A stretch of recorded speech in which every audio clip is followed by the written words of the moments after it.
Hey everyone, it's your friendly neighborhood skeptocrat back again. Let's go ahead and continue where I left off. First, I want to clarify that I'm not talking about my liberal Christian friends. Most of my liberal Christian friends that tend to lean towards the Democrat or progressive or independent, uh, they don't seem to hold these same types of beliefs or listen to these myths or propaganda that are spouted out by the Christian right. So I want to pardon them in this whole situation. No, I'm talking specifically about the Republican Tea Party Christian right. They're the ones that spew this rhetoric that's just ridiculous.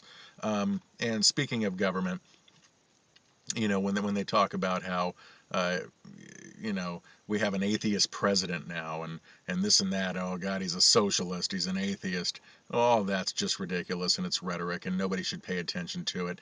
Um, Most of our presidents that have run the free world, so to speak, have been of the Christian faith. And I would argue that a couple of our most profound and endearing presidents that we have ever had were the ones that were agnostic to their belief systems. They did believe in a God, but they were very torn apart. They were very conflicted about their beliefs. I'm talking mainly about Abraham Lincoln and Thomas Jefferson, both of which would not come forth and say what religion they were because they were usually very conflicted about their beliefs and also our forefathers, the people that wrote the Constitution, the people that basically built this country on their ideas. Benjamin Franklin, Thomas Paine, a lot of these guys were specifically agnostic, if not atheist. I mean, you could look it up, you can find the information. Most of the best ideas that this country has been built on have been agnostic or atheist. So let's just say secular ideas, not based in a faith. Um, but even some of the Democratic presidents that we've had, I mean, Bill Clinton is considered the most Christian president that we've ever had. So when I hear Christians say that, the country's going to pot because of these atheists, well, our country's always been run by Christians for the most part.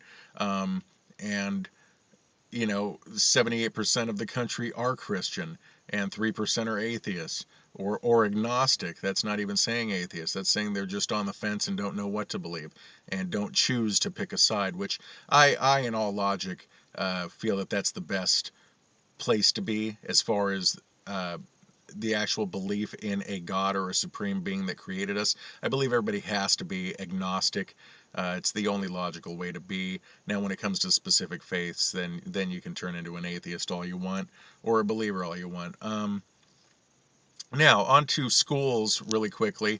That's the other problem that I really have is when I hear Christians talk about how they can't pray in school, and even in, I believe it's Idaho or Iowa, one of those I states, they're trying to pass a bill right now where the Lord's Prayer is said in the morning before school starts. Uh, I don't understand what Christians don't understand about this, about the separation of church and state, and they try to say, oh, they're keeping us out of their. Listen, you have Sunday school. You have church. You have your houses that you can worship in.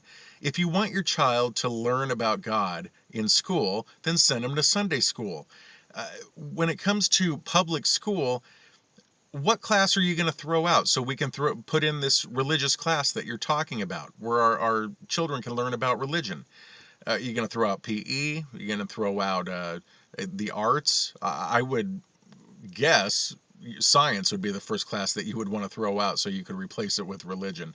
Uh, it's nonsensical. It's preposterous. I don't even understand that way of thinking. And besides, what religion are you talking about? What specific religion are we going to teach in schools?